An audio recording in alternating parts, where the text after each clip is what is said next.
ওকে বন্ধুরা, আজকে দেখাবো ইমিউনোলজি আসলে কি, আর ইমিউনোলজিতে আসলে কি কি জিনিস আলোচনা হয়, কি কি আছে না আছে সেগুলো।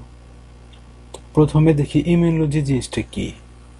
এই ইমিউনোলজি শব্দটা আসছে দুটো শব্দ থেকে, এটা হলো ইমিউন আর এটা হলো লজি।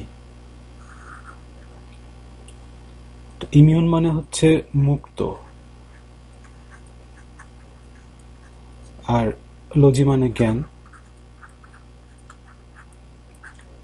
তো যে বিজ্ঞান বা যে জ্ঞান আমাদের শরীরকে বাইরের ব্যাকটেরিয়া, ভাইরাস কিংবা যে কোনো প্যাথোজেন থেকে মুক্ত রাখে, সেটাই হচ্ছে ইমিউনোলজি।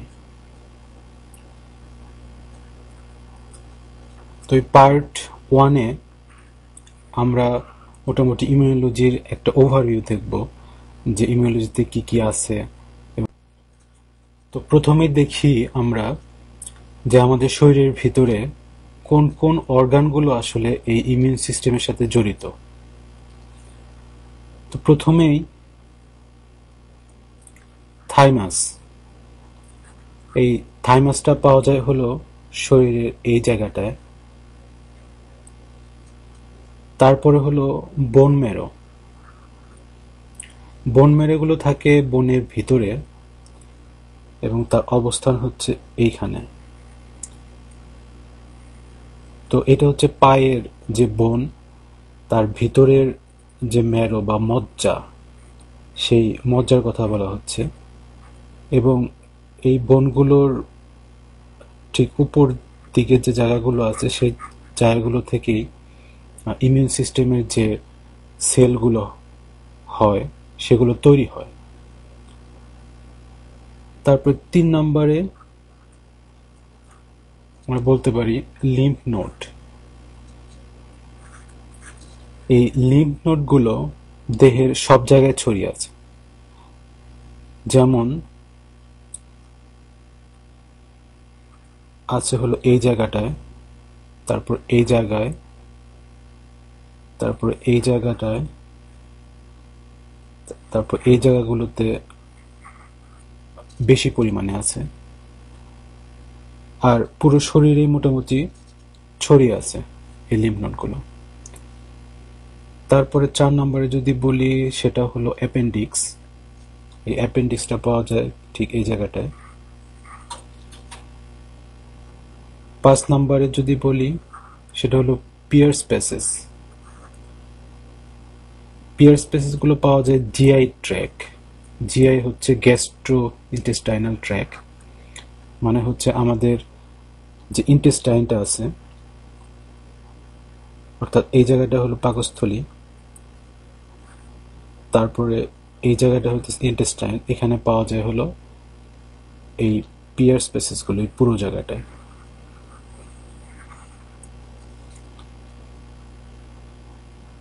6 নম্বরে বলতে পারি, সেটা হলো টনসিল।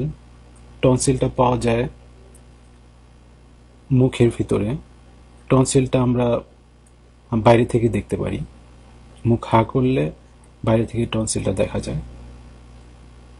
7 নম্বরে হচ্ছে অ্যাডিনয়েডস। এই অ্যাডিনয়েডস গুলো টনসিলের ঠিক পিছনের দিকে থাকে, ঠিক এই জায়গাটায়। 8 নম্বরে হচ্ছে স্প্লিন। স্প্লিনটা পাওয়া যায় হলো এই জায়গাটায়। আর 9 নম্বরে হচ্ছে ম্যাল্ট। ম্যাল্ট মানে হচ্ছে মিউকোসা অ্যাসোসিয়েটেড লিম্ফয়েড টিস্যু। এই মিউকোসা অ্যাসোসিয়েটেড লিম্ফয়েড টিস্যু বলা হয় এই কারণে, কারণ এই লিম্ফয়েড টিস্যুগুলো মিউকোসার সাথে জড়িত। এখন মিউকোসা আসলে কি? মিউকোসা হলো এই ইন্টেস্টাইনের যে লেয়ারগুলো আছে সেইগুলো, আর এই ফুসফুসের সাথে জড়িত যে লিম্ফয়েড টিস্যুগুলো সেগুলো। আর এই থাইমাস আর বোন মেরো, এই দুটো অর্গানকে বলা হয় প্রাইমারি লিম্ফয়েড অর্গান।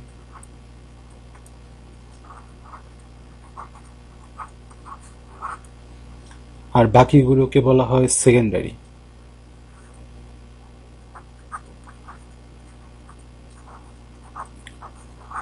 তার কারণ হচ্ছে এই থাইমাস আর এই বোন ম্যারো, এই দুটো অর্গান থেকেই মোটামুটি ইমিউন সিস্টেমের যে সেলগুলো আছে, যেগুলো আসলে বাইরের যে অর্গানিজম সেগুলোকে প্রোটেকশন দেয়, সেগুলো তৈরি হয় এবং ম্যাচুরেশন হয়।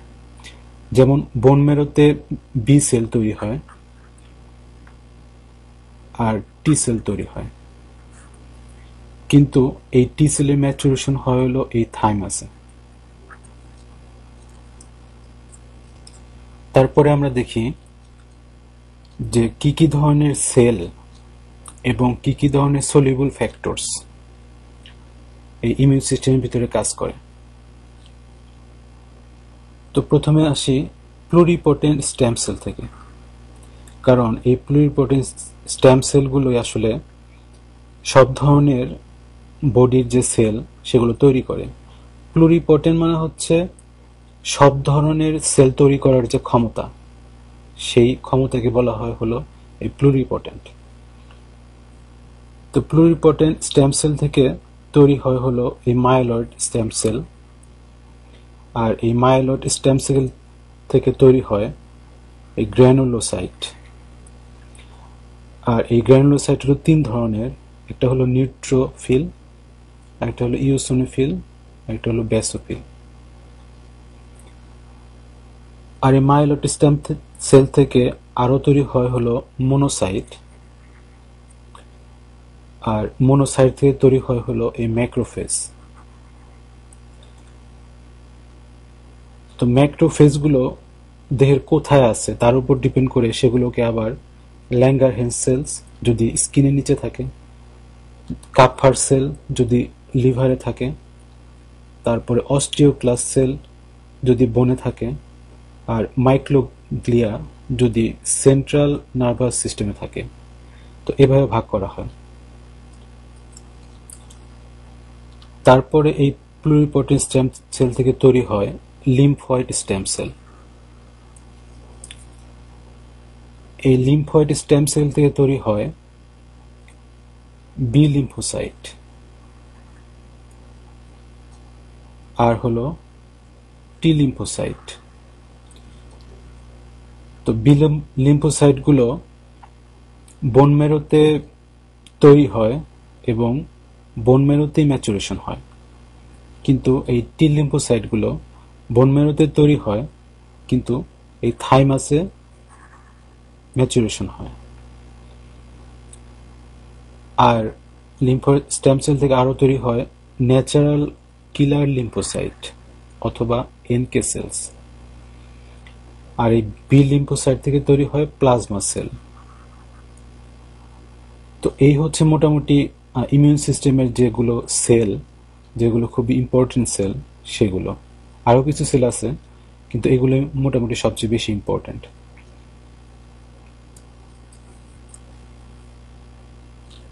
তারপরে দেখি সলিউবল ফ্যাক্টর। সলিউবল ফ্যাক্টর মানে এই সেলগুলো যে তৈরি করে কিছু ফ্যাক্টর, অর্থাৎ সেগুলো হতে পারে প্রোটিন। তো সেগুলো কি কি? সেগুলোর ভিতর প্রথমেই যেটা সবচেয়ে বেশি ইম্পর্টেন্ট সেটা হলো অ্যান্টিবডি। এই অ্যান্টিবডিগুলো তৈরি করে এই প্লাজমা সেল। আর তারপরে আছে সাইটোকাইন্স, তারপরে আছে ইন্টারলিউকিনস, তারপরে আছে কিমোকাইন্স। এই সাইটোকাইন্সগুলো কিংবা ইন্টারলিউকিন কিংবা কিমোকাইন এগুলো মোটামুটি টি সেল তৈরি করে। তাছাড়াও ম্যাক্রোফেজও কিছু কিছু তৈরি করে, কিংবা এই ন্যাচারাল কিলার সেলও তৈরি করতে পারে। তারপরে যে কম্পোনেন্ট আছে সেটা হলো কমপ্লিমেন্ট। এই কমপ্লিমেন্টগুলো প্রোটিন, এবং এই কমপ্লিমেন্ট গুলো ব্যাকটেরিয়ার যে সেল মেমব্রেন আছে সেখানে পোর তৈরি করে, যার কারণে ব্যাকটেরিয়ার সেলটা লাইসিস হয়ে যায় এবং মারা যায়। তারপরে আছে হলো অপসোনিন। এই অপসোনিনগুলো এই ব্যাকটেরিয়ার সেল মেমব্রেনের গায়ে লেগে যায়, যার ফলে আমাদের এই যে বিভিন্ন ধরনের সেলগুলো যেগুলো আছে, এই সেলগুলো সহজে ব্যাকটেরিয়াকে চিনতে পারে এবং খুব দ্রুত মারতে পারে। আর আছে লাইসোজাইম। লাইসোজাইমগুলো বেশি পাওয়া যায় চোখের পানিতে এবং স্যালাইভাতে। এই লাইসোজাইমগুলো প্রোটিন কিংবা এনজাইম।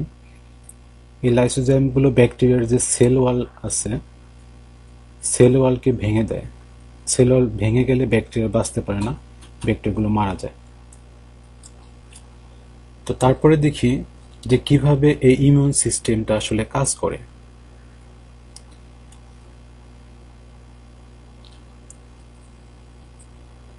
তো বাইরে থেকে ব্যাকটেরিয়া কিংবা ভাইরাস শরীরে ঢোকে, সেটা বিভিন্ন জায়গা দিয়ে ঢুকতে পারে। যেমন আমরা যখন খাই তখন মুখ দিয়ে ঢুকতে পারে, কিংবা নাক দিয়ে যখন নিঃশ্বাস নেই তখন নাক দিয়ে ঢুকতে পারে, কিংবা যদি স্কিনের ভিতরে যদি কোনো ফাটল থাকে, যেমন যদি আমরা পড়ে গিয়ে ব্যথা পাই, তো তখন সে জায়গায় একটা ক্র্যাক বা ফাটল তৈরি হয়, যেখান দিয়ে ভাইরাস কিংবা ব্যাকটেরিয়া ঢুকতে পারে। তো যখনই কোনো ভাইরাস কিংবা ব্যাকটেরিয়া শরীরের ভিতরে ঢোকে, তখনই সেই জায়গাটায় কিছু সেল পাওয়া যায়, যে সেলগুলোকে বলে এপিসি বা অ্যান্টিজেন প্রেজেন্টিং সেল। সেগুলো হতে পারে ডেনড্রাইটিক সেল কিংবা ম্যাক্রোফেজ। তো এই ধরনের সেলগুলো এই ব্যাকটেরিয়া কিংবা ভাইরাসের যে সমস্ত প্রোটিন কিংবা কার্বোহাইড্রেট সেগুলোকে চিনতে পারে। তো সে তখন সেই ব্যাকটেরিয়া কিংবা ভাইরাসের প্রোটিন কিংবা কার্বোহাইড্রেট গুলোকে নিয়ে ভিতর দিকে যায় এই লিম্ফ নোড দিয়ে।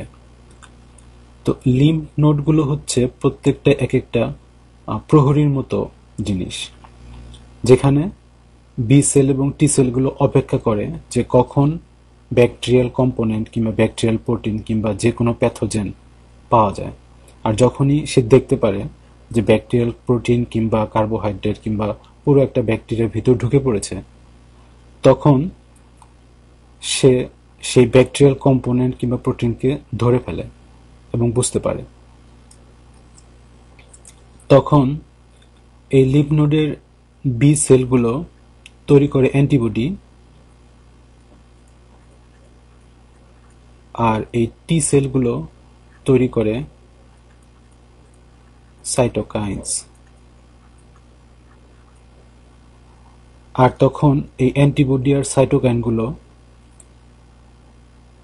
ব্লাড স্ট্রিমের সাথে ভেসে ভেসে ঠিক এই জায়গাটায় চলে আসে এবং যে সমস্ত ব্যাকটেরিয়া এখান থেকে ঢুকছে সেগুলোকে মেরে ফেলে।